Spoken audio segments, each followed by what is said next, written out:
Midnight horror stories. These are the stories people tell quietly, late at night, to the one person they trust. Tonight, you're that person. Turn off the lights.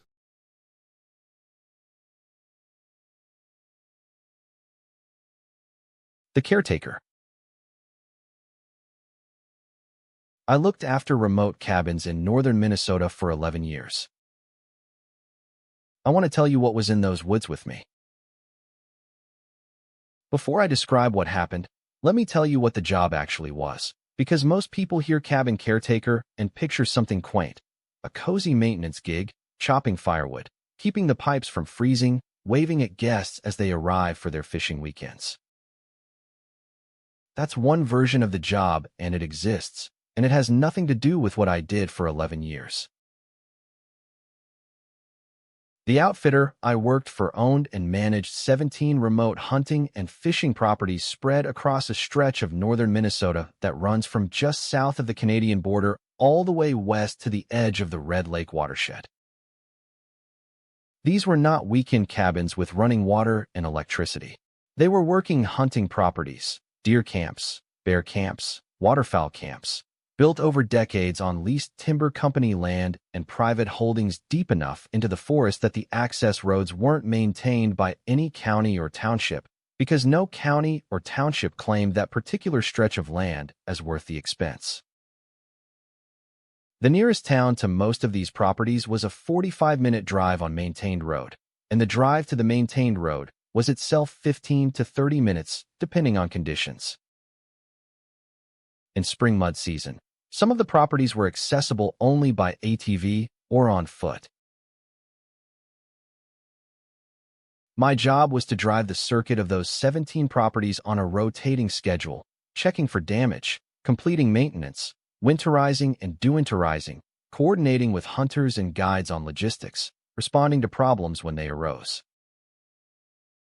In peak season, I might spend 3 nights a week in one or another of those cabins, doing work that ran into the evening and made a return drive impractical.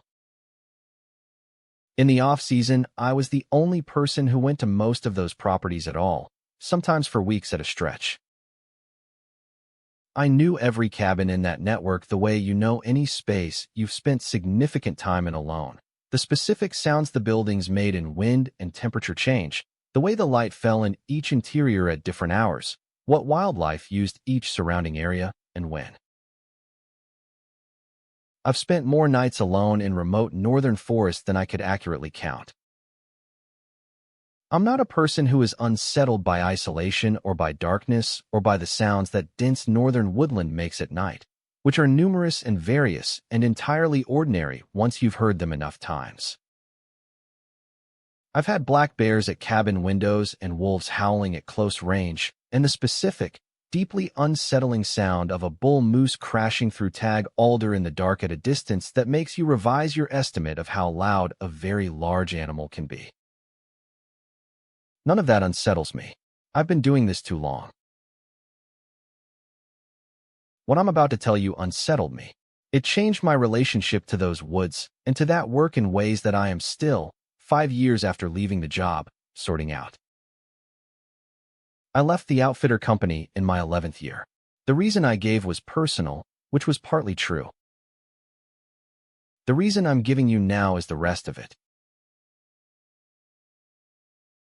I'm going to start with the first time and work forward, because the order matters, and because what each experience added to the ones before it is part of what I need you to understand. The first time was my second year with the outfitter, late October, the last week of the whitetail bow season. I was at a property in the northeastern part of the circuit, a 4-cabin compound on a lake, a good property, well-maintained, popular with the outfitter's regular clients. I was alone. The last hunting party had left 2 days before, and the next group wasn't due for 5 days, and I was running through the winterization checklist and doing some exterior work on one of the smaller cabins before the cold set in hard. Nothing unusual about the assignment. I'd been to that property a dozen times in 2 years and knew it well. At some point in the late afternoon, working on the exterior of the small cabin, I became aware that I'd lost the ambient bird sound. Not that it had faded, the way bird activity fades in the hour before full dark. It stopped, suddenly, the way it stops when something enters the immediate environment that the birds have decided to avoid. I know that sound stop, or rather that sound absence, from years of time in the woods, and I registered it consciously and looked up and around without finding anything visible. I kept working. Maybe 20 minutes later, I noticed that the deer trail that ran along the east edge of the property, a trail I knew well from previous visits because it was a reliable indicator of deer movement, and I used it to brief hunters, was not showing the usual late afternoon movement.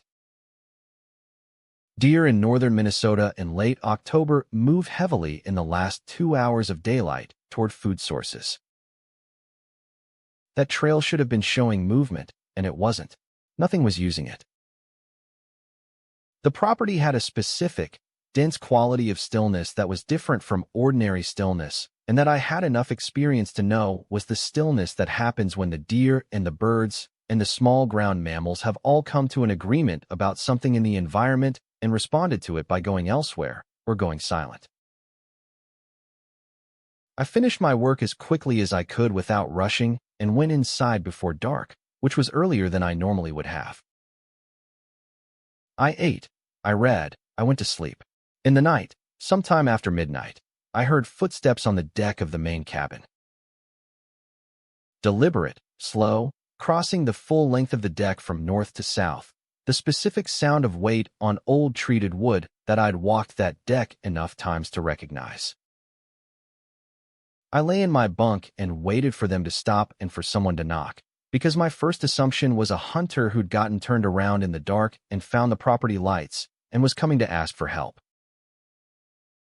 The footsteps crossed the deck and stopped at the south end, where the steps led down to the yard. Nobody knocked. I waited 5 minutes and then went to the window. Nobody on the deck. Nobody in the yard, which was lit by a security light on the generator shed that gave decent illumination to the cleared area around the main cabin. Nothing visible at the tree line.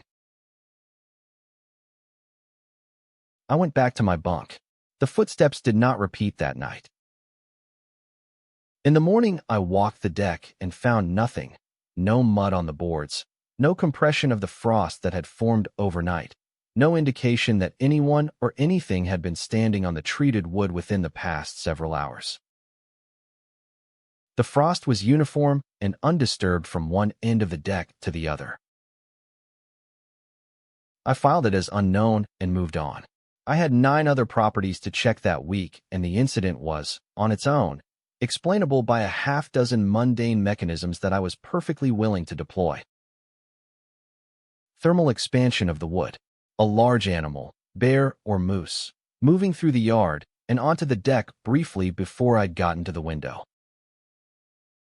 My own sleeping brain assembling sounds into footstep patterns from material that wasn't actually footsteps. Any of those were available. I took one of them and kept working. The second time was 6 months later, early May, the same property. I was there for the dewinterization check and some work on the dock, the first visit of the season, the property still in the stripped-back condition of a Minnesota spring before the green comes in. I'd arrived in the morning and planned to stay 2 nights to complete the work. On the first evening, just after I'd finished dinner and settled in with the radio going, there was a knock at the cabin door. I want to be precise about this. It was a knock. Not a branch falling, not an animal, not the building settling or the wood contracting in the evening cold. It was the specific, intentional, deliberate pattern of a human knock, 3 beats, evenly spaced, on the door of the main cabin. I went to the door. There was no one there. I opened it and looked out. The deck was empty. The yard was empty. The property was empty in the way that a property is empty at dusk in early May when nothing is using it except me. No vehicle in the access road turnaround. No sound of anyone moving away in the timber. Just the property, the lake, the tree line, and the early May twilight. I closed the door. I stood in the cabin for a moment doing the thing I always do, which is running through the available explanations. The knock had been too specific, too rhythmically deliberate, to be a structural noise or an animal contact. Which left me with, a person had knocked on my door. I had taken perhaps 5 seconds to cross from the kitchen to the door, and in those 5 seconds the person had left the deck, left the yard, reached the tree line, and disappeared without making a sound on a property with a gravel yard that crunches when you walk on it. That didn't work. 5 seconds isn't enough time. Not for a person moving at any speed that would be consistent with knocking deliberately and waiting for a response.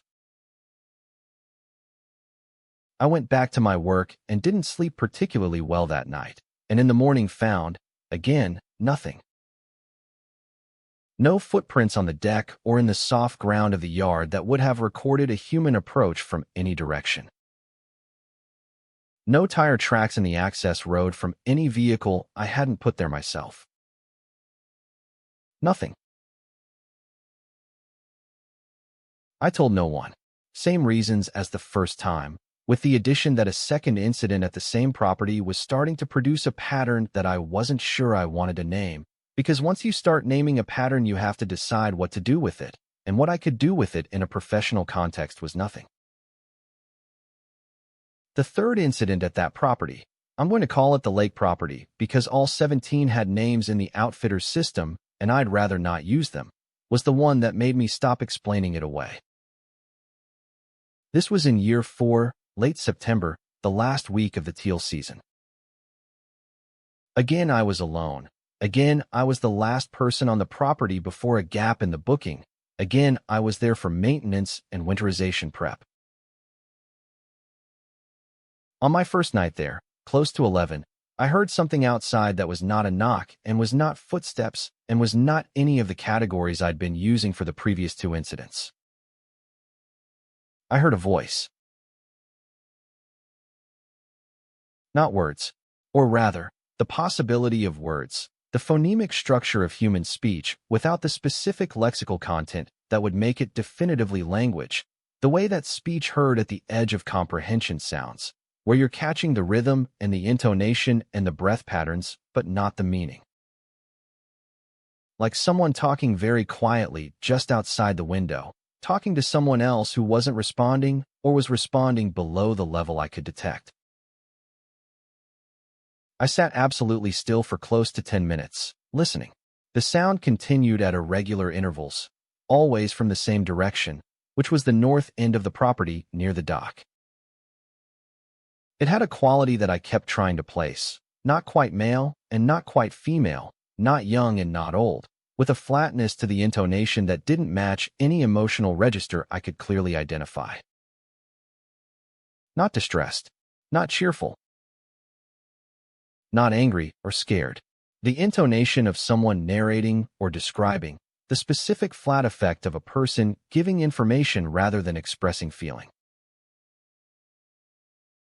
I went to the north-facing window and looked toward the dock.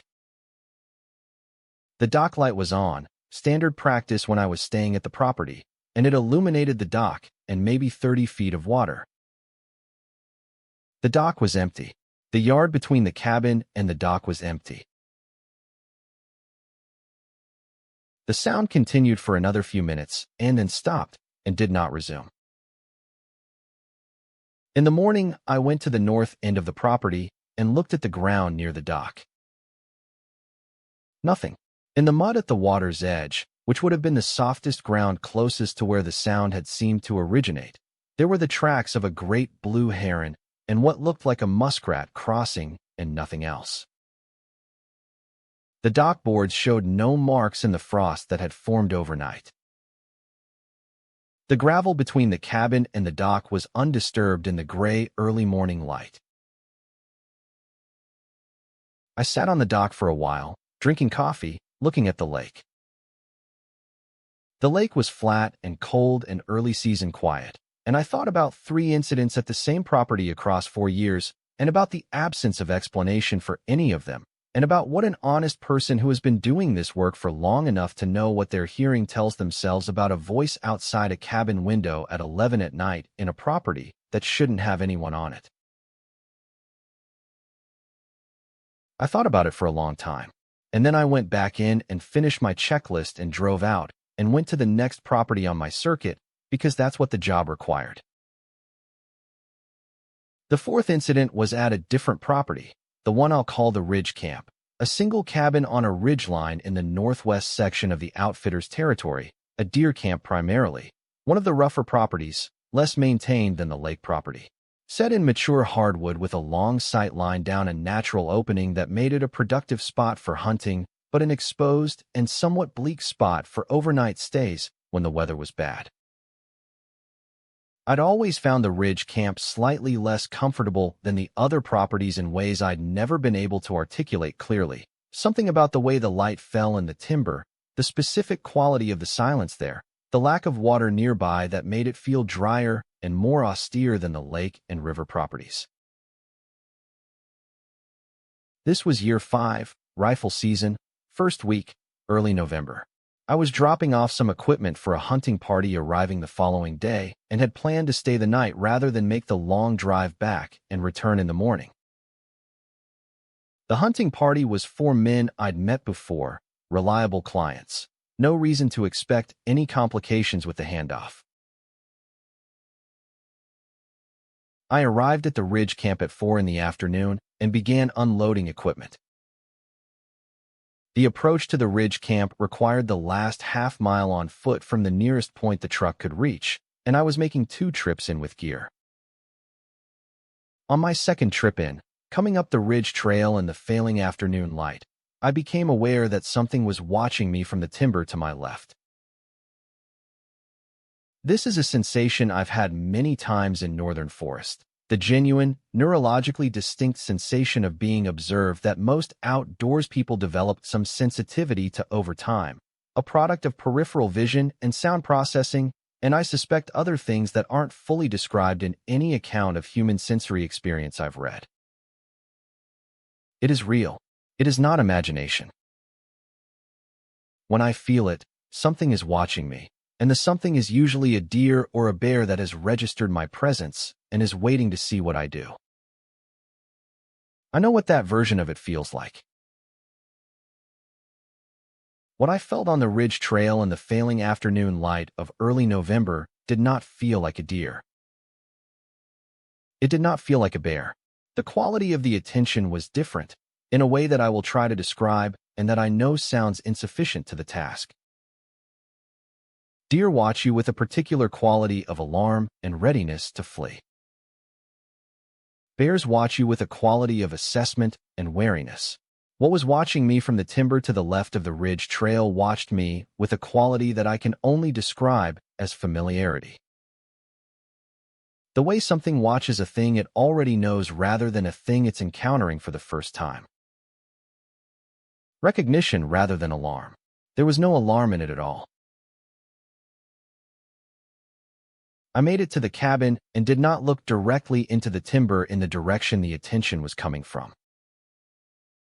This was a deliberate decision, made in the part of my nervous system that makes decisions faster than the conscious mind catches up to them. I don't fully know why I made it.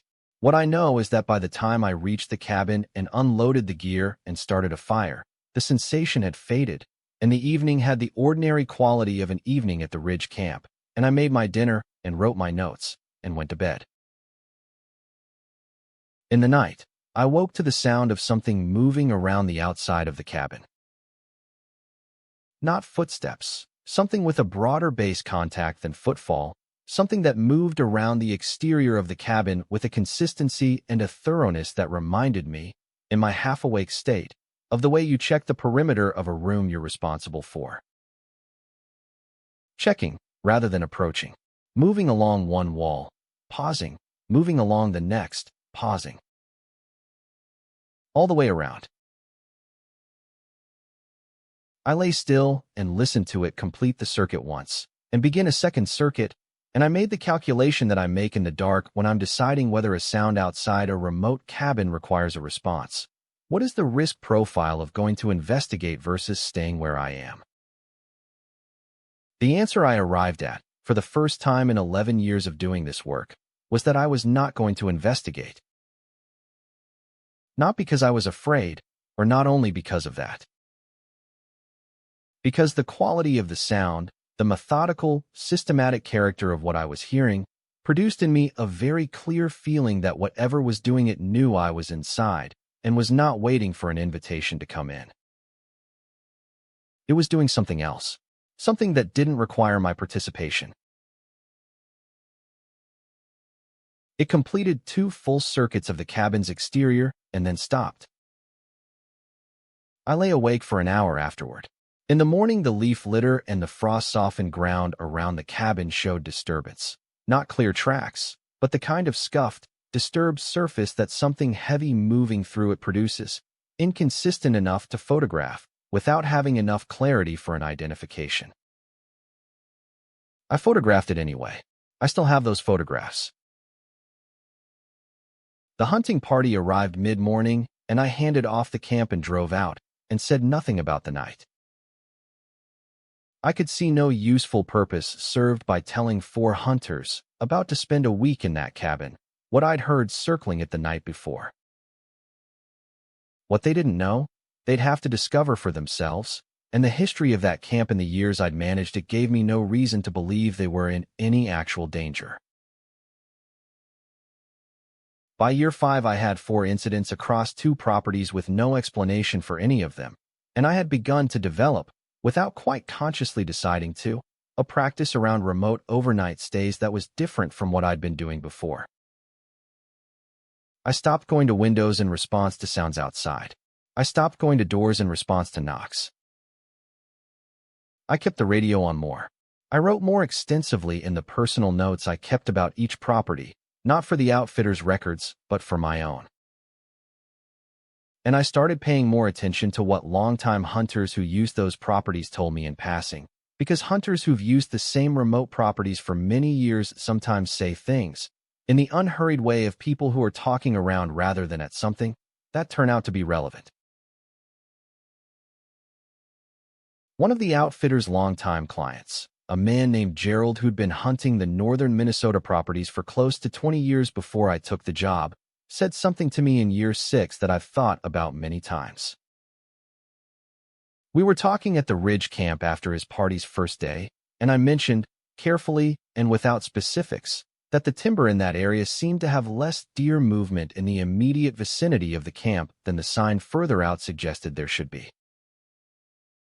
This was a tactful way of saying something that I'd noticed at the Ridge camp specifically across multiple seasons. The wildlife that should have been present in the timber near the cabin often wasn't, while the sign in the surrounding area indicated a healthy population. Things didn't come close to the Ridge camp with the frequency you'd expect from the habitat. Gerald looked at me for a moment and then said, "Yeah. They don't like that camp." I asked what he meant. He said, "Deer. They come close, then they don't. You watch a trail all morning, and you get sign 20 yards past, sign 20 yards back, nothing through the corridor right by the camp. It's like the camp itself is the gap. Been that way since I started hunting here." He paused and then said, with the specific, deliberate casualness of someone understating something, probably just the human scent on the structure. "Old camp smell." He said it in a tone that told me he didn't actually think it was the old camp smell. He'd offered the explanation with the particular quality of a person producing a placeholder for something they decided not to discuss, and we both understood this and moved on. But what he described was a feature of the Ridge camp that I'd observed without having hunting context to interpret it, and having it confirmed by a 20-year veteran of that specific property told me that whatever was producing the behavioral avoidance in the local deer population had been doing so for at least 20 years, which meant it predated my tenure and was a stable, persistent feature of that property's environment rather than something that had appeared recently. In year 7, I had the worst incident I experienced in 11 years of the job. Worse than the lake property voice. Worse than the circling at the ridge camp. Worse in the specific way that experiences are worse when they involve another person, because another person's presence removes the option of concluding that what you experienced was specific to your own perception.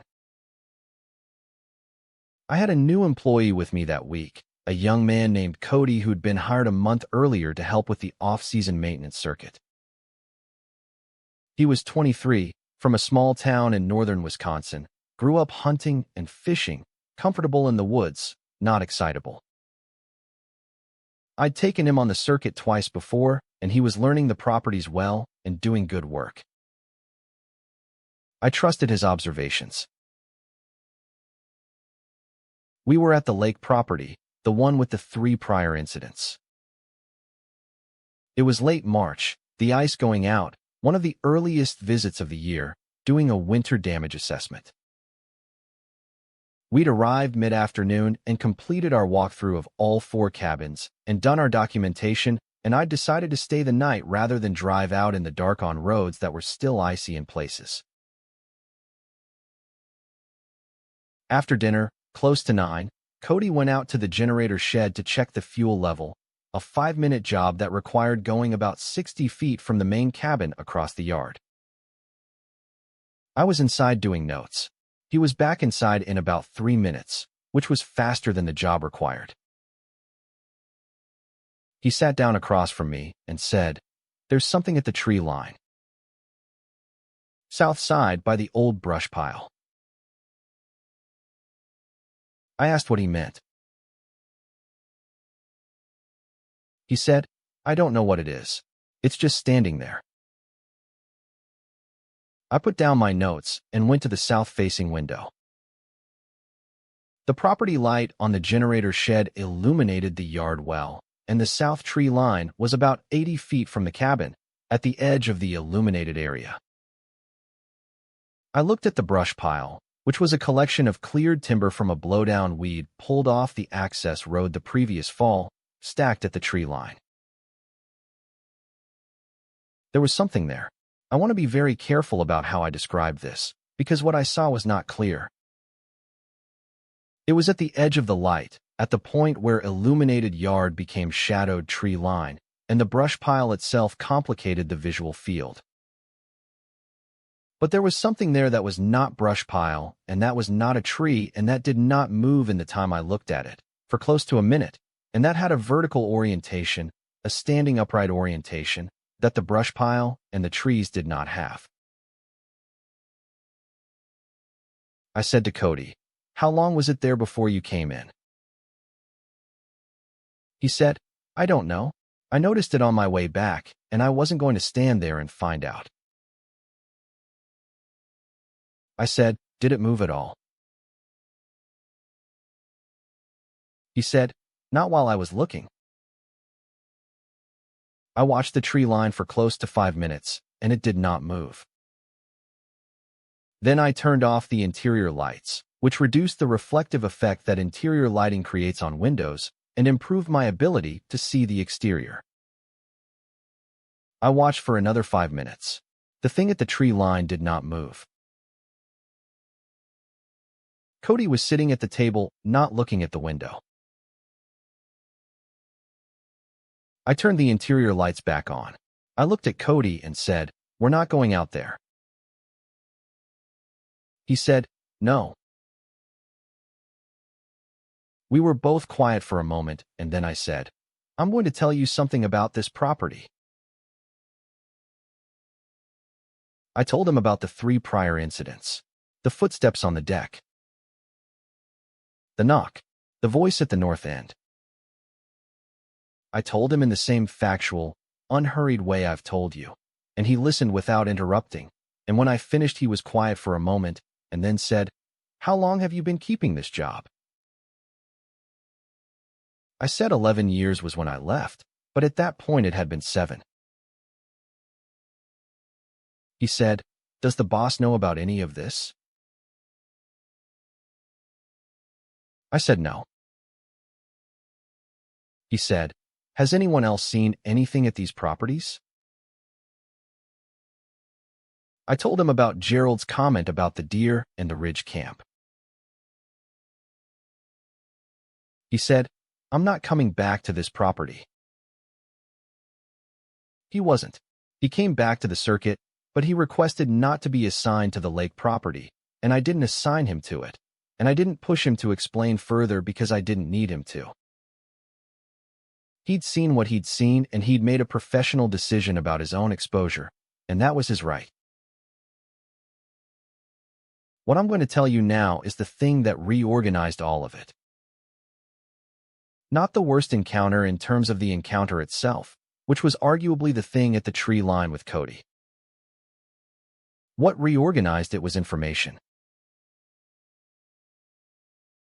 In year 8, I met a man at a gas station on the main road between two of my Northern Circuit properties, filling up the truck between visits. He was an older man, local, the specific type of deeply rooted local that northern Minnesota produces in people who've spent their whole lives in a single small community, a quality of knowing a place that goes well past familiarity into something more like identity. We got talking, the easy way of strangers with an obvious point of common ground, which in that case was the logging roads and the remote country we were both clearly familiar with. He'd grown up in that area, had hunted and fished the territory for his entire life. Knew the land company holdings and the private parcels and the leased properties, knew the families and the outfitters who'd worked that country for decades. I mentioned the outfitter I worked for, and he knew the name and knew the properties, at least by general location. I asked him, carefully, in the way that I'd learned to ask about this, not directly, not with any specific claim about what I'd experienced, but obliquely, feeling for whether there was anything there before committing to the more specific version, whether he'd ever heard anything unusual about the properties in the northeast section of that territory.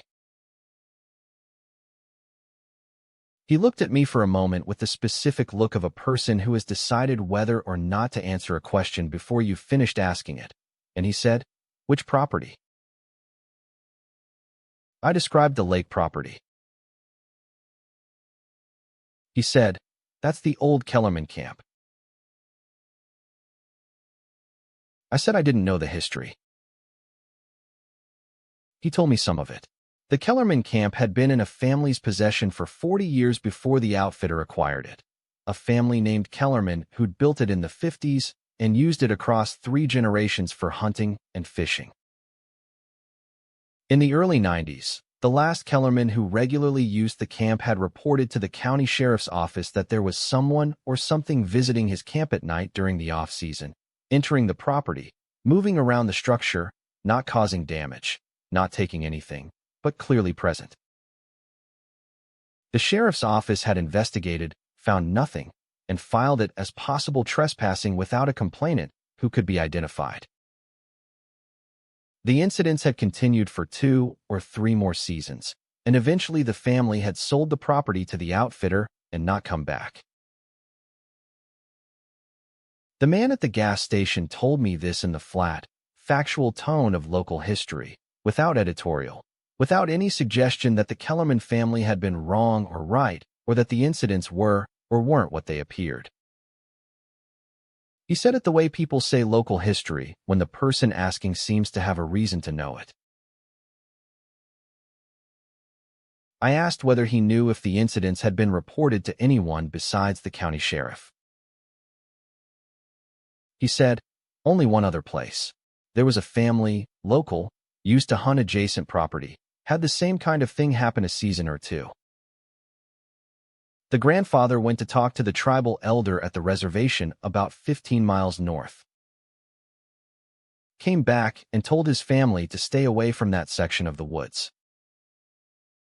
Didn't say why, never said why. His son and grandson hunted other properties after that and never went back to that section.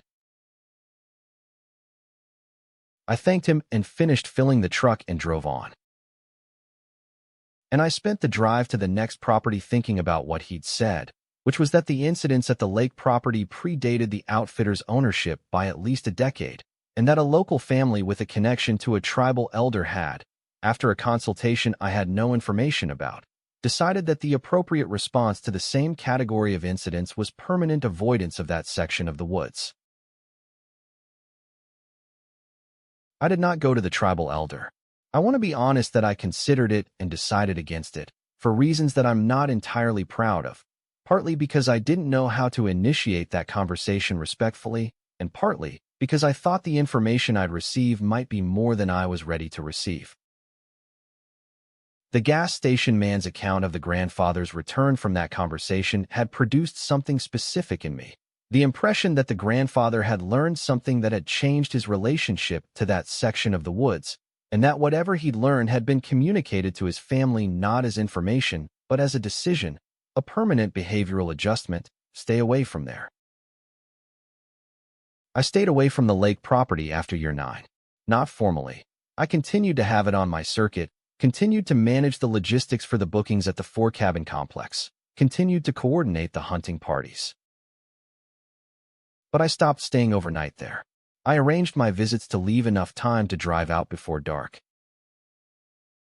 I found reasons to send Cody when I needed an overnight visit and stayed off the property myself. The outfitter noticed that I was managing the lake property at a distance and asked about it once, and I gave a technical reason about access road conditions and moved on, and he accepted it and didn't push. The last incident I experienced firsthand at the lake property was not there. It was 2 miles away, on the access road, driving out from a daytime visit in year 9, late afternoon, the light going quickly the way it does in northern Minnesota in November. I was on the forest road, about 2 miles from the property, moving well and planning to hit the paved road before full dark, when I came around a corner and my headlights hit something in the road. I hit the brakes. What was in the road was standing upright, in the center of the road, and it was large. In my headlights for perhaps 4 or 5 seconds before it moved. Larger than a person, much larger. The arms were wrong, too long, hanging too low at the sides. The head was wrong, too large for the body, or proportioned differently from how a person's head sits on a person's shoulders.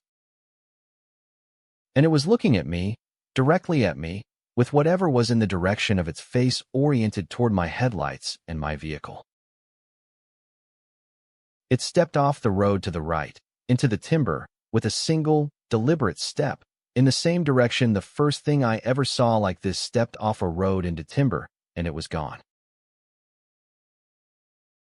I sat in the truck on that road for a very long time. The engine was running. The headlights were on.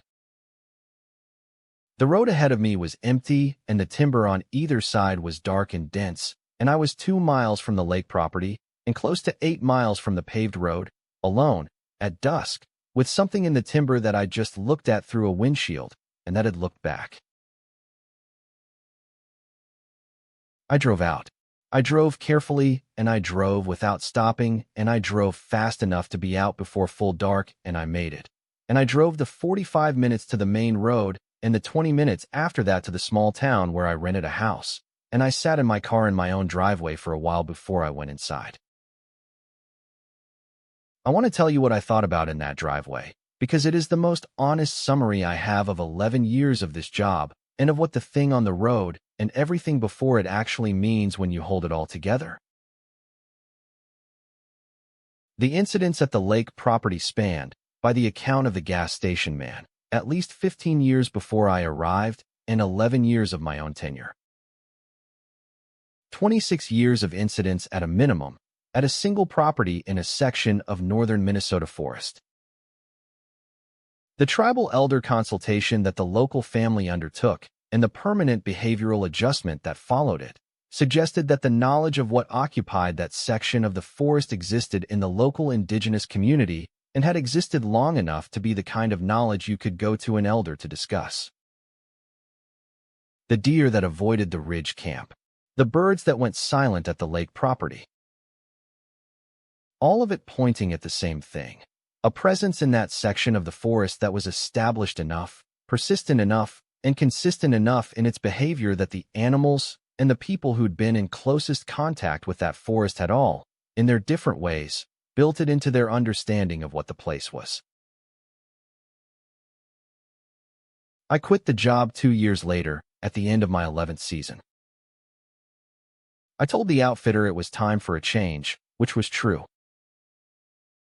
I moved to a different part of the state where I do different work that keeps me closer to town and doesn't put me on remote forest roads after dark in the off-season. I don't miss the remote nights the way I thought I might. What I miss is the version of that work that existed before year 2, the simple, competent, manageable work of looking after a set of properties in the woods, before those woods turned out to contain something that I am still not entirely sure what to call.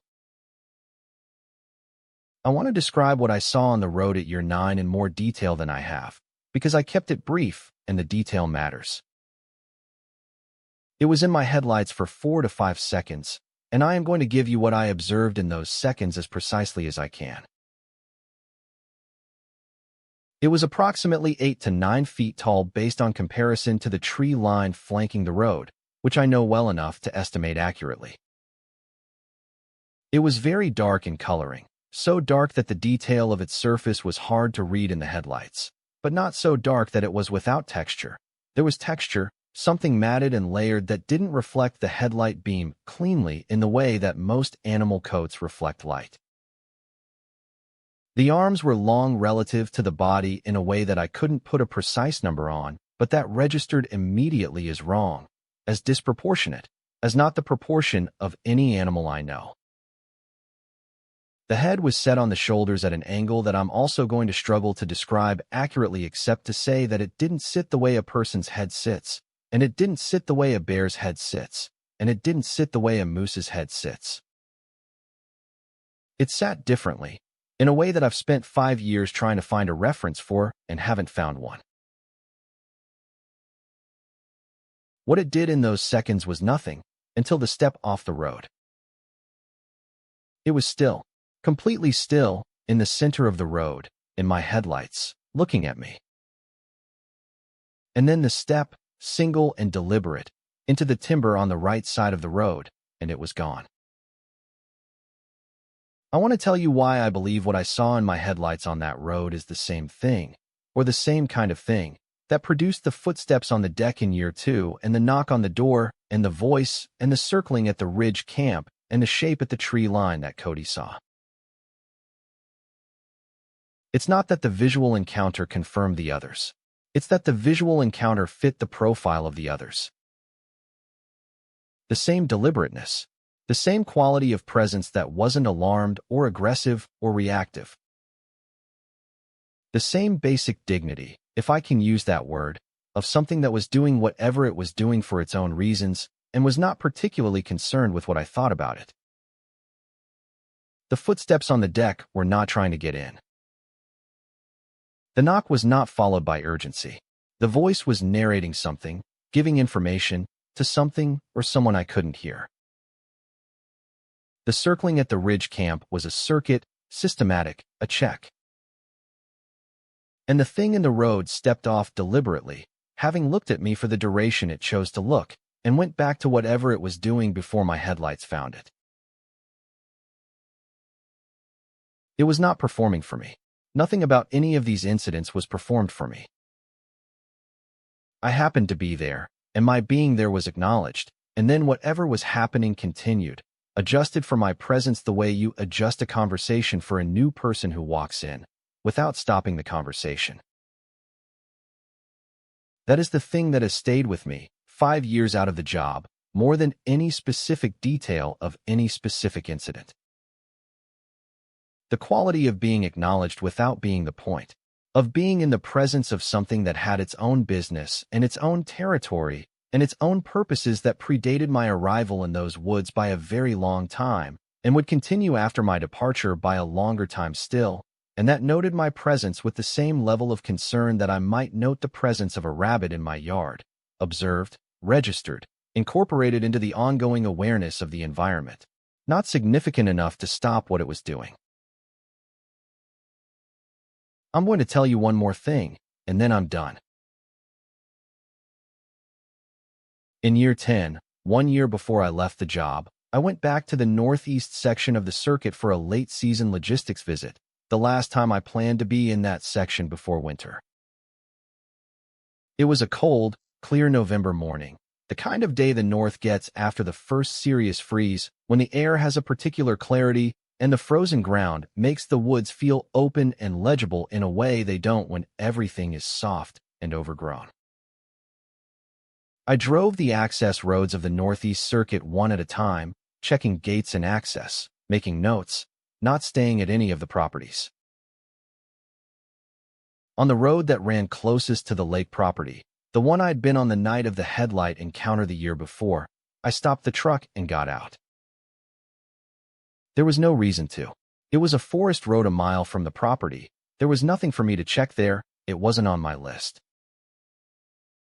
I just stopped and got out and stood in the cold, clear air beside the truck. I stood there for maybe 10 minutes. The woods were the woods. Winter-stripped hardwood, the specific gray-brown of northern Minnesota after the leaves are down and before the snow covers the ground. A view into the timber for 40 or 50 feet before the density of the trunks closed it off. Nothing moved. I heard chickadees working somewhere to the south, a red squirrel at a considerable distance, the sound of my own breathing. And then I thought, clearly and without drama, as a thought rather than as anything heard or felt from outside, I'm done here. I don't know what that means exactly. I don't know if it was a conclusion I was reaching about the job or something else, something that the 10 minutes standing in the cold at the edge of that particular stretch of woods had produced in me, the way certain places produce certain thoughts if you're in them long enough and are paying the right kind of attention. What I know is that I stood there for another minute after the thought arrived, and then I got back in the truck, and I drove the rest of the circuit, and I went home, and in the following spring I told the outfitter I was leaving. Whatever is in those woods in the northeast section of that territory, it has been there for longer than the outfitter's ownership and longer than the Kellerman family's use of the lake property and longer than the county sheriff's incident report and longer than the tribal elder's knowledge of it, which goes back far enough that a man coming to him with an account of strange incidents at a hunting camp near there would not have needed to do much explaining. It has been there, doing whatever it does, in a section of forest in northern Minnesota that most people will never visit, that the commercial timberland companies own but don't manage intensively, that the hunters use seasonally and leave, that the caretakers check on a rotating basis and mostly don't stay at longer than required. It doesn't need any of us to be there for it to do what it does. We are incidental to whatever its purposes are in that timber, and the purposes continue regardless of whether there is a truck on the access road, or a light on in the main cabin, or a caretaker sitting up late listening to the sound of something making a deliberate circuit of the exterior walls. It will be there tonight, and next season, and the season after, the way it was there through the Kellerman years, and through the decade before that, and through however long before that the knowledge of its presence in that forest has been held by the people who've been there long enough to know what they're sharing the timber with. I know what I'm sharing it with now. I don't have a name for it.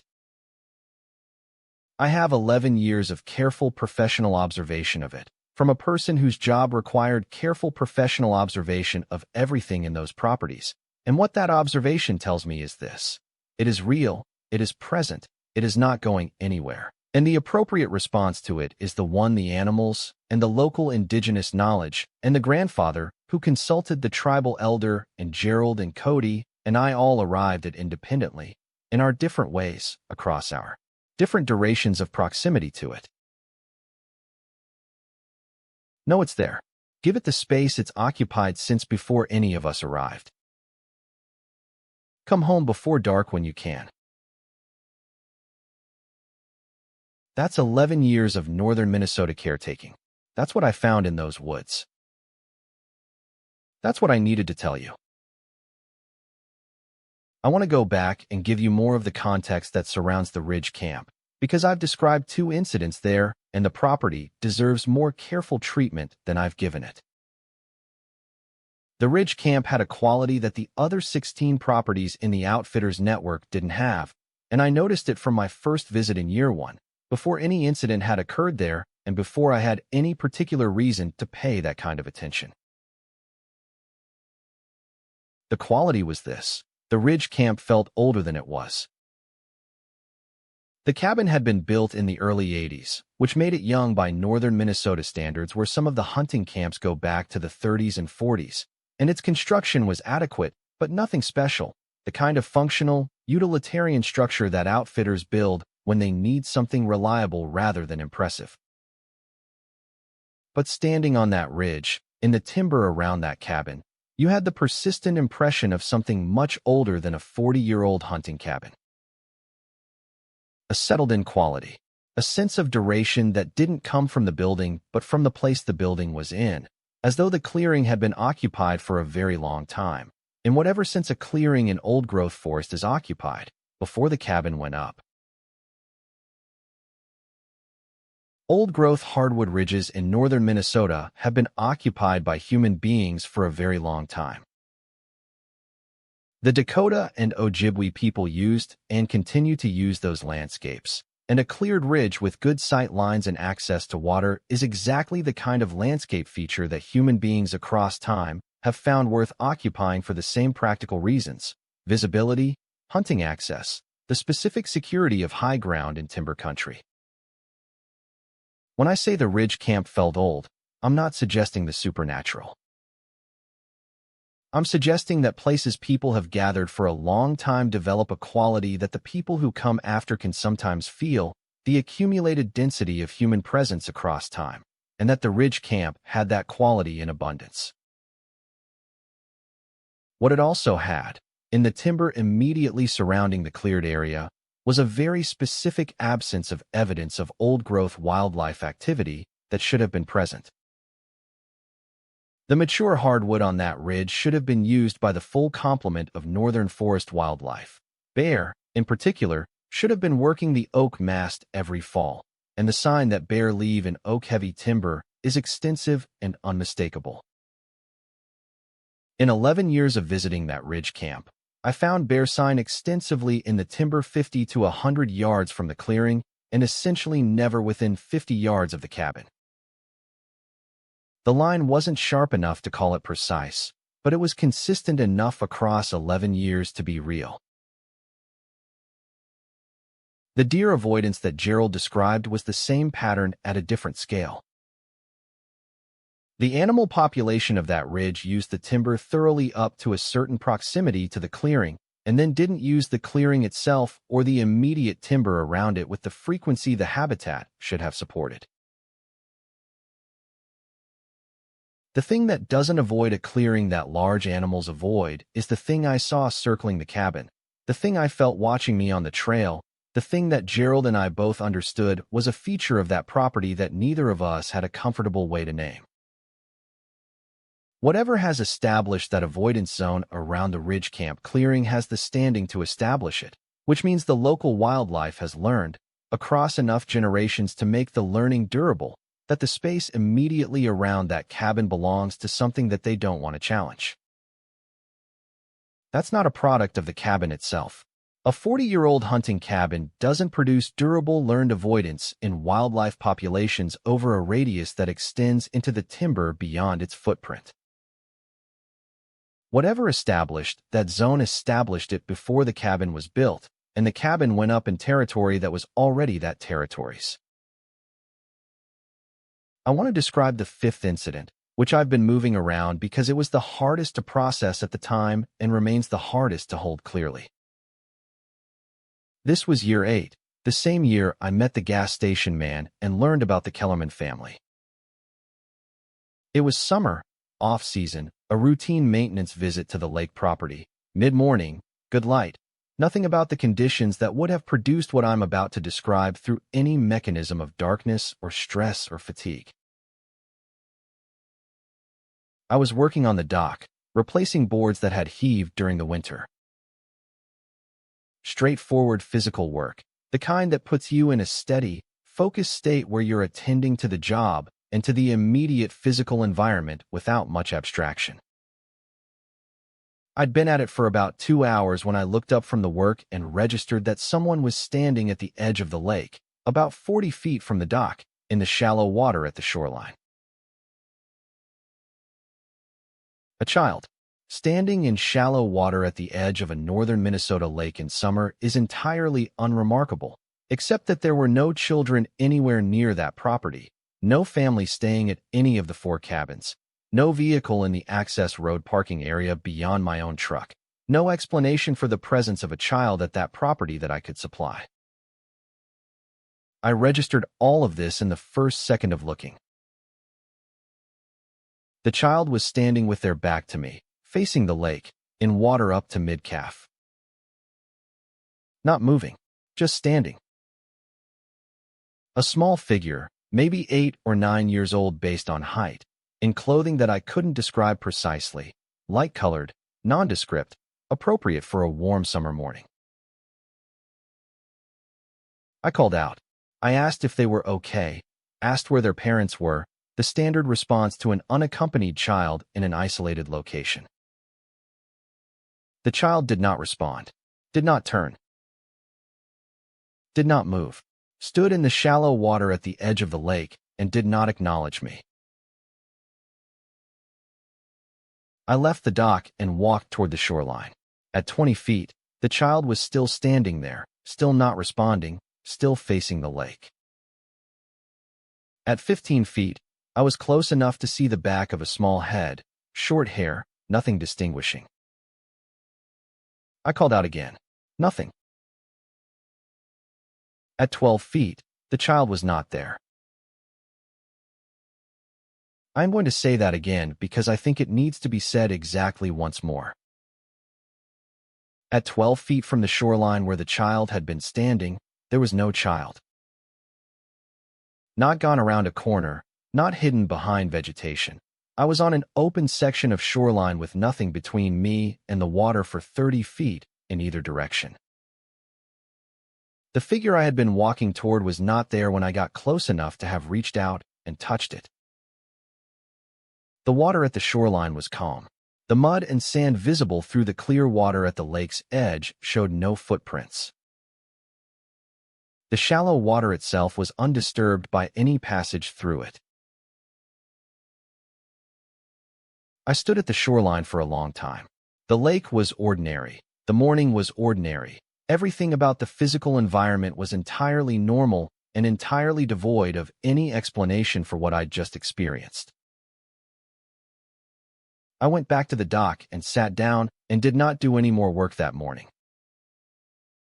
I sat on the dock and looked at the lake and thought about what had just happened, and I thought about the child's voice that I'd heard in my third incident at that property, from the north in near the dock at 11 at night, and I understood, in a way that I found deeply uncomfortable and that I found no way to make less uncomfortable in the time since, that the figure in the water and the voice at night were not separate anomalies at a property with a troubled history.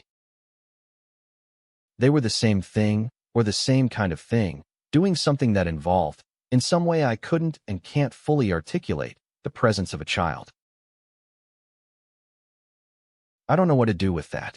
I've thought about it across the years since, and I've placed it next to everything else I know about that property and the territory it sits in, and I've arrived at no explanation that works. The child in the water was not a child. Whatever it was not a child, any more than the knock on the door was a person who knocked and left in 5 seconds across crunching gravel without a sound. These things were produced by something, for reasons I can't know, in the form they were produced in for reasons I can equally not know. I'll tell you what I think, understanding that it's speculation and that I can't substantiate it as anything more than the conclusion of a careful observer with 11 years of specific exposure to a specific place. I think whatever is in that section of the woods has been there long enough and is intelligent enough to have developed, over that time, some understanding of how human beings respond to specific stimuli. The knock on a door. The voice of a child. The sound of footsteps on a familiar surface. These are mechanisms. Not malicious mechanisms. There is no evidence across 26 years of incidents at that property of any harmful intent toward any person. But mechanisms, produced by something that understands human psychology well enough to know that a knock on a door produces a specific response, that a child at a lakeside produces a specific response, that footsteps on a deck at midnight produce a person at the window. It produces these things and then observes the response and then stops. Every single time, it produces the stimulus, it observes the response, and it stops. I think it's learning. Or I think it has been learning for a very long time, and whatever it knows now about how people respond to the things it can produce is built on decades of observation at that property and the properties and the territory around it. The grandfather who went to the tribal elder didn't just learn that something was in those woods. He learned enough about it to make a permanent decision about avoidance for his whole family, which suggests that what he learned from that conversation included information about the nature of the thing, not just its existence. The elder knew enough to tell him what it was and how to understand the relationship to it. I've never had that conversation. I've done what I've done, observed, documented, thought, tried to build a coherent picture from what I've been able to see directly. The picture I have is incomplete. It will always be incomplete because the full picture would require exactly the kind of sustained, multi-generational knowledge building that I haven't had access to. What I have is 11 years of incidents and one second-hand account of a Kellerman family history and one conversation at a gas station and Gerald's observation about the deer and Cody's refusal to return to the property. And from all of that I've built what I have, which is not enough. What I know for certain, whatever is in the northeast section of that territory in northern Minnesota is real. It has been real for longer than any person alive has been there to observe it. It produces effects on the physical world, sounds, shapes, presences, influences on the behavior of other animals that are consistent and repeatable and that have been experienced by multiple independent observers across decades. It has a territory that it understands as its own. It has, in that territory, a presence at the lake property specifically that is so established that the local wildlife calibrates around it without apparent fear, the way wildlife calibrates around any feature of the environment that is large and established and not predatory, not fleeing from it, but giving it the space that something of that standing gets. It is not aggressive. It is not predatory toward humans. In 26 years of incidents at the lake property alone, no person has been harmed. No person has been threatened in any direct, unambiguous way. It produces phenomena, it observes responses, and it carries on with whatever its own life in that territory consists of, which is something I've spent 11 years in proximity to and still cannot describe from the outside. That is what I found.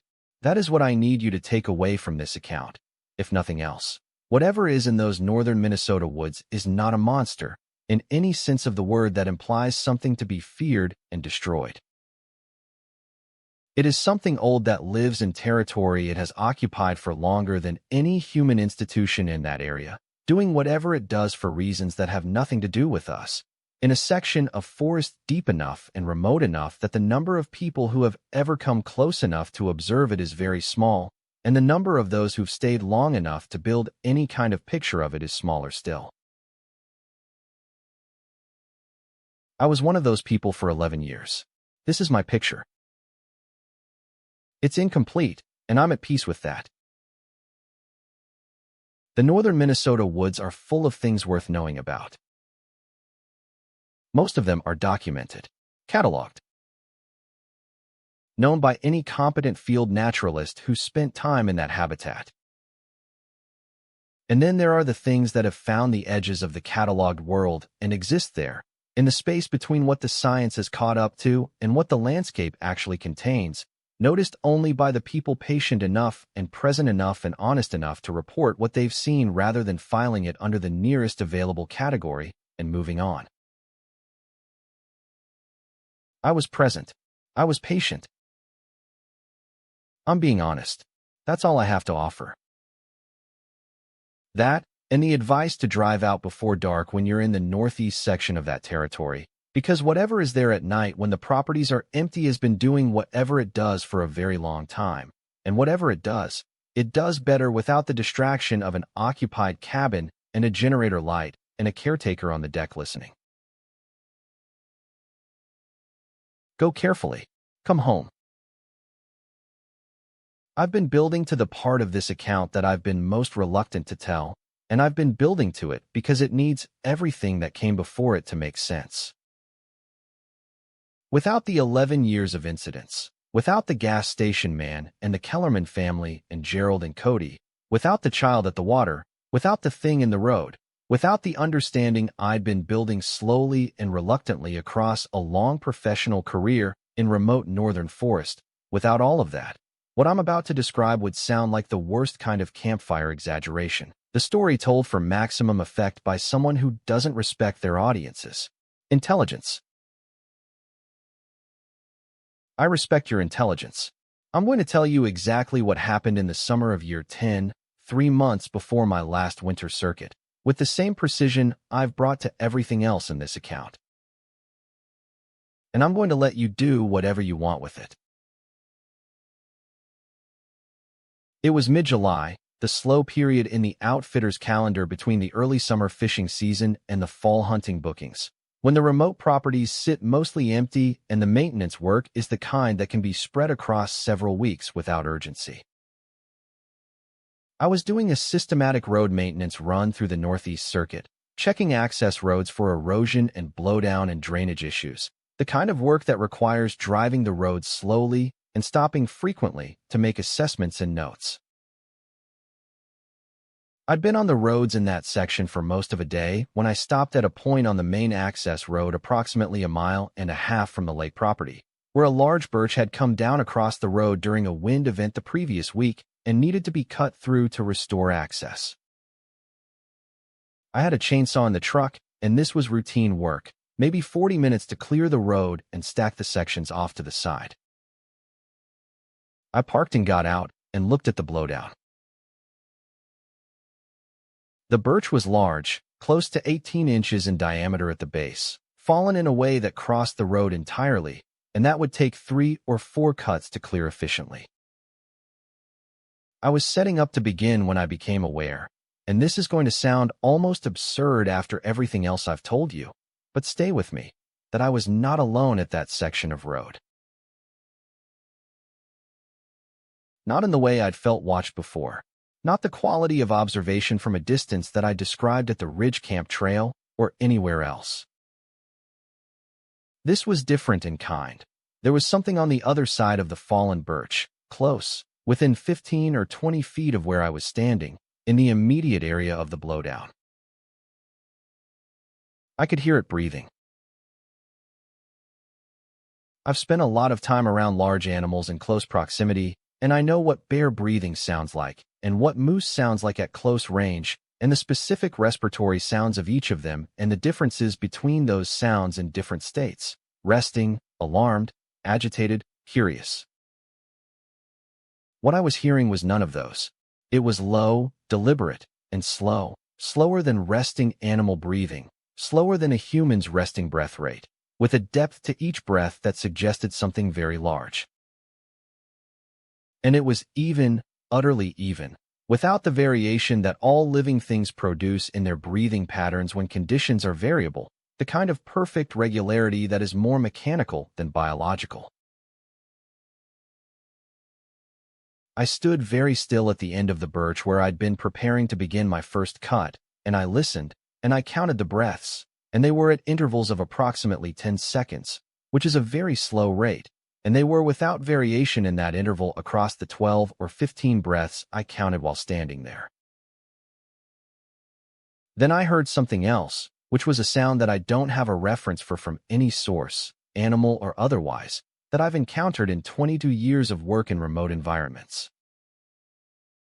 It was a very low vocalization, lower than any human voice can produce, lower than a bear's low growl, lower than what I'd heard from the transit in the Bering Sea years later in a different account entirely, in a different body of water, and yet with the same quality that those deep Bering Sea sounds had, organized, intentional, not random.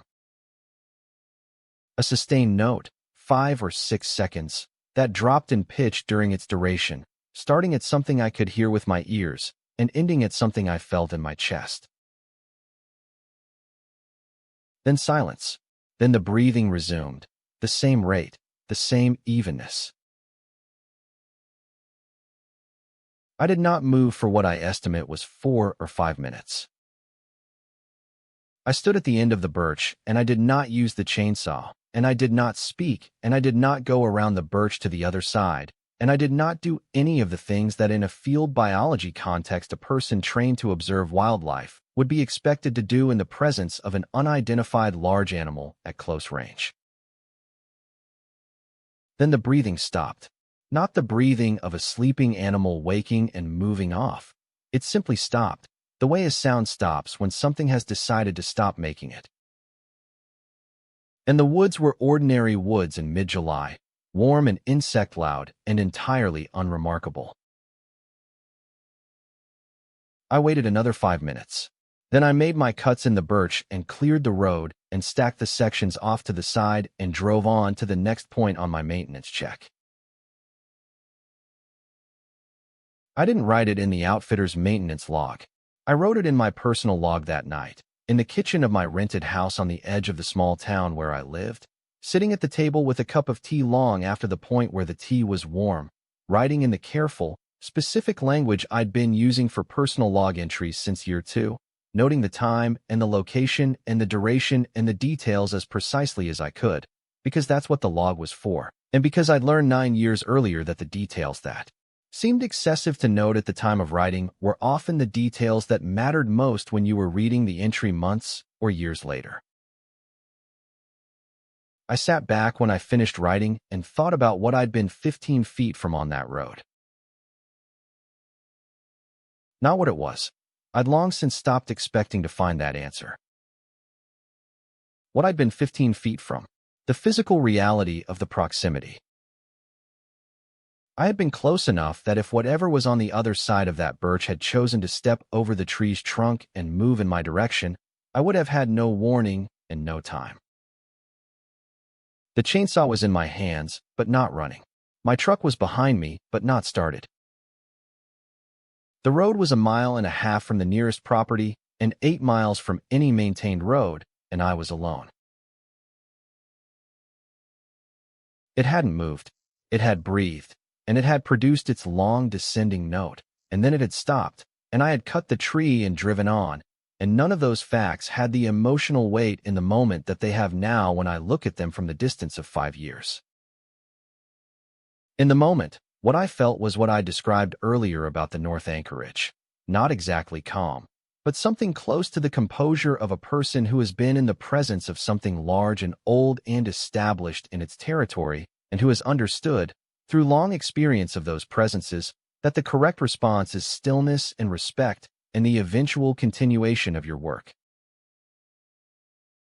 That understanding had taken 9 years to reach. I don't know if it was the right understanding. What I know is that it was the understanding I had, and that whatever was on the other side of that birch on that July morning in year 10 of my career as a remote property caretaker, it let me cut the tree and drive away. There are 5 more incidents in 11 years that I haven't described, smaller in scale and shorter in duration than the ones I've given you, and I'm going to describe them briefly because the completeness of the account matters, and because some of the smaller incidents carry detail that adds to the larger picture in ways that aren't obvious until you have the context. Year 3, different property, not the lake property, not the ridge camp, a smaller cabin in the southern part of the Northeast Circuit called the Marsh property because it backed up to a large shallow marsh that produced excellent duck hunting in the fall. I was due into rising in late April and found footprints in the mud between the cabin and the marsh access. Human-appearing prints, right size for an adult, tracking from the marsh edge to within about 6 feet of the cabin's back door and then back to the marsh. No prints suggesting entry to the cabin. No prints suggesting any other route to or from the access road. The prints came from the marsh and returned to the marsh, and the marsh was not solid ground and had not been ice for 2 weeks, and whatever had walked in that mud had crossed the marsh on foot in open water season, which is not something human beings do without equipment that would have left other marks. Year 4, a small, rarely used property at the far northern edge of the circuit, a single-room cabin on a creek that produced good trout fishing, but that the outfitter rarely booked because of its difficult access. I was there for the first time in 2 seasons when I found, scratched into the outer surface of the door frame beside the door, not carved deeply, just scratched, the way you'd scratch with a key or a nail, a series of marks that I still don't have an interpretation for. Not words, not numbers. A repeating pattern of 3 horizontal lines crossed by a single vertical, repeated 5 times, the lines even and deliberate enough to have been made with intention rather than by accident or by wildlife. In 11 years, I've looked at a lot of cabin doors and walls for wildlife sign and intentional human marking, and I cannot account for those marks. Year 6, the property nearest the lake property in the northeast section, a small camp used primarily for bear hunting in the fall. I arrived to open it for the season and found every piece of wood, the firewood stack, the kindling box, the timber scraps from a repair project the previous fall stacked against the exterior wall, moved. Not scattered, not chewed, not the kind of disbursement you'd expect from wildlife investigating a food smell. Moved from one side of the cabin to the other, in a way that required multiple trips and a sustained effort, stacked against the opposite wall from where I'd left everything. Whatever had moved it had done so deliberately, and with enough understanding of how the material had been arranged to replicate the arrangement on the other side rather than just dispersing it. Year 8, the Ridge Camp, a morning visit after a night I hadn't stayed there. I arrived to find the door of the cabin standing open. I'd locked it when I left 2 weeks before. The lock was intact, the door hadn't been forced, the only explanation was a key, and there were 4 keys to that cabin. One I carried, one the outfitter kept in the office, one kept at the property in a lockbox whose combination I knew, and one that had been given to the family that originally built the camp and that I believed had been returned when the outfitter acquired the property. I checked the lockbox when I found the door open. The key was in the lockbox. Whatever had opened that door had done so without a key, and had left without damaging anything, and I found nothing inside that was out of place. Year 10, 3 weeks before the chainsaw incident on the access road. I was at the lake property for a morning visit and found, in the soft ground at the edge of the clearing near the south tree line, a depression that was approximately 14 feet in diameter, roughly circular, in which every plant and plant fragment had been pressed flat against the ground. Not scorched, not dead. Simply pressed down, with considerable force applied evenly across the entire circle, in a way that I have never found an explanation for in any account of known animal behavior or any physical phenomenon that I've read about since.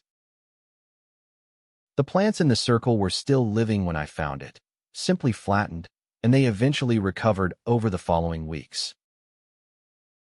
The circle itself was perfectly legible in the soft ground for close to a month before weather and regrowth erased it. I photographed all 5 of these.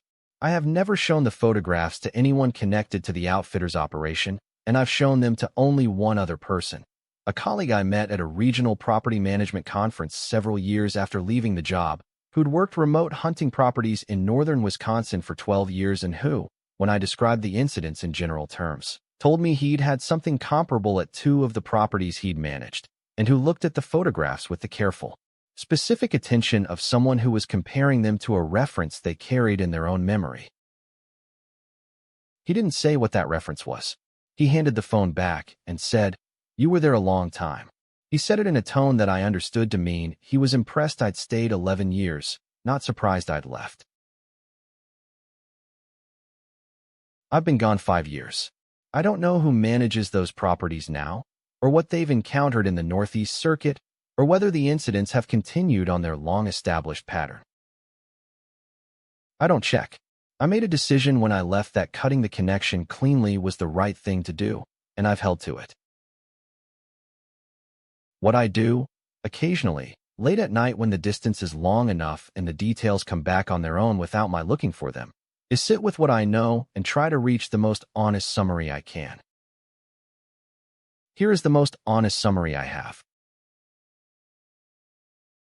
I spent 11 years as a professional property manager in a section of remote northern Minnesota forest that is occupied, in the deepest and most literal sense of that word, by something that has no common name, no documented presence in any scientific database, no acknowledged existence in any regulatory or land management framework.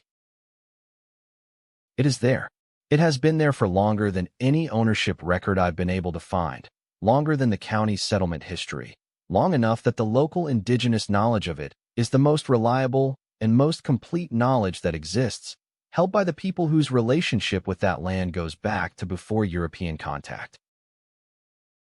It produces sounds, presences, physical evidence, behavioral influences on local wildlife, and occasional direct visual encounters, all of them consistent across the decades of accounts I've been able to gather, all of them pointing at a single, persistent, established presence in that specific section of forest. It is not malevolent. I cannot say with confidence that it is benevolent.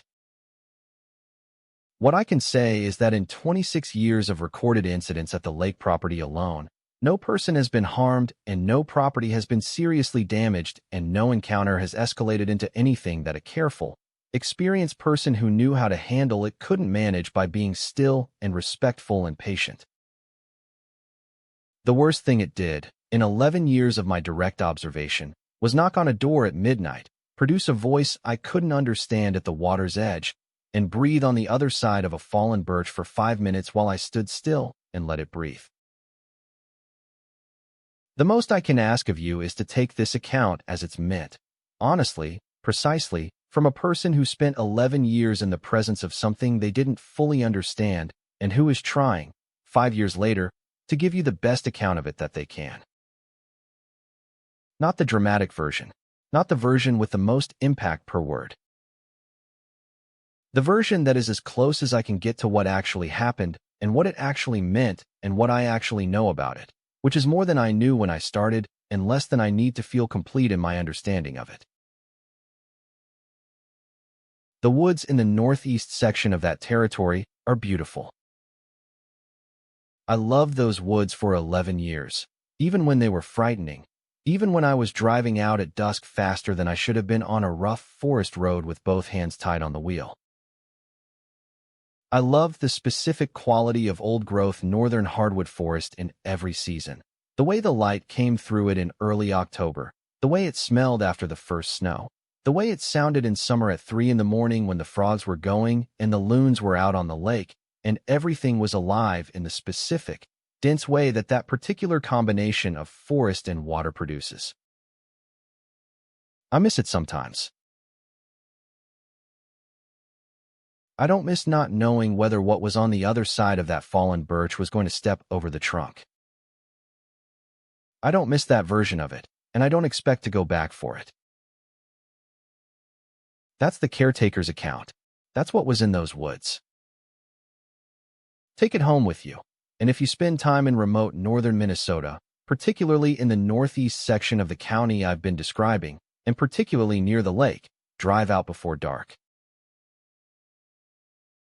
There are things there that have been there longer than the roads, and they'll be there longer than any of us, doing whatever they do in the dark timber, in the cleared properties and the water's edge, in a section of forest that was theirs before it was anyone else's, and that remains, in the most important sense, exactly that. Come home. That's all. I want to tell you about the 3 properties in the Northeast Circuit that I haven't described in detail, because the lake property and the ridge camp aren't the only 2 with relevant histories, and the fuller picture is useful for understanding the geographic extent of what I'm describing. The property I called the Marsh property, where I found the footprints in year 3, had a longer history of unusual incidents than I was aware of until my 7th year, when I found a handwritten note tucked inside the cover of the property's maintenance log. The log was a ring binder kept in the cabin with a record of work done on the property going back to its construction, the kind of property record that outfitters keep for insurance and tax purposes, and that accumulates notes from every person who's worked the property over the years. The handwritten note was on a piece of notebook paper, folded twice, with no date and no name on it. It said, "If you're working this property late into the fall and the marsh is frozen, you'll hear it coming across. Let it pass. It doesn't need anything from you." I have that note. I kept it. I don't know who wrote it or when. The maintenance log goes back to the property's construction in 1978, and the handwriting on the note isn't in any of the hands I could identify from the log entries. Whoever left it for the next person to find the log, the way you leave a note for a stranger, knowing they'll need the information you're leaving and not being able to be there to give it in person. The instruction is specific and practical. Hear it coming. Let it pass. It doesn't need anything from you. I've thought about that note many times since finding it. The specificity of the instruction, the frozen marsh, the fall timing, the coming across the ice direction of travel, suggests the person who wrote it had experienced exactly what they were describing rather than passing on secondhand information. They'd heard it come across the frozen marsh. They'd learned what the right response was, and they'd left the information for the next person. That's not the response of someone who encountered something alarming and unprecedented. That's the response of someone who'd processed and experienced sufficiently to reduce it to practical guidance, the same way experienced people in remote environments reduce their hard-won knowledge to notes and margins and verbal instruction for the people who come after them. The property north of the lake property, the one I called the creek camp, had its own pattern that I noticed across 11 years and that I want to describe because it's different in character from anything else I've mentioned. The creek camp didn't have incidents in the sense of sounds or presences or footprints. What it had was a quality that I can only describe as attentiveness. A feeling in certain light conditions and at certain times, usually morning and evening in the shoulder seasons, that the timber around the cabin was attending to the cabin, and to me, in a way that was different from the feeling at other properties. Not threatening, not alarming. More like being in a space that is used to watching and has been doing so for a long time and has developed a kind of practice quality in its attention, the way a person who does any repetitive observational task develops a competent, almost automatic watchfulness. I mentioned this to one of the guides the outfitter employed, a man named Ray who'd spent 25 years guiding in the Northeast section and who knew those properties better than I did and better than the outfitter did. I framed it as a question about the property's feel, whether other people had commented on it. He said, without any hesitation or any apparent surprise, that cabin sits in the middle of a travel corridor. Whatever moves through that section uses the path right through the camp clearing. Has since before the cabin was built, before the logging roads were cut. The cabin just went up in the middle of it. A travel corridor. something that moves through that section of the Northeast Territory regularly, on a route that predates the human infrastructure built into it, using a path through what is now a maintained camp, clearing the way a river uses its own valley, because that's the route it uses, and the route has been the route long enough that it's simply what the landscape contains. The creek camp sits in the middle of that route, and what I was feeling in the morning and evening light in the shoulder seasons was not imagination and not atmosphere. It was the passage of something through a space it had been passing through for a very long time, noting the presence of the cabin and the person in it the way you note an obstacle in a familiar road, part of the landscape, incorporated into the awareness of the route, and not worth stopping for. I found this both deeply unsettling and, after I sat with it for a while, oddly settling. Whatever I'd been trying to understand about those properties, and that section of the Northeast Territory had a shape. Once you place the creek camp travel corridor alongside the lake property's established presence alongside the ridge camp's avoidance zone. These were not three separate phenomena. They were three manifestations of the same presence in a specific territory, expressing itself in the specific ways that its relationship to each location produced: a dwelling at the lake property, a travel route through the creek camp, a territorial claim around the ridge camp clearing. A territory managed and inhabited the way any large intelligent animal manages and inhabits territory, with different behaviors at different features of the landscape based on what each feature represented in the animal's life.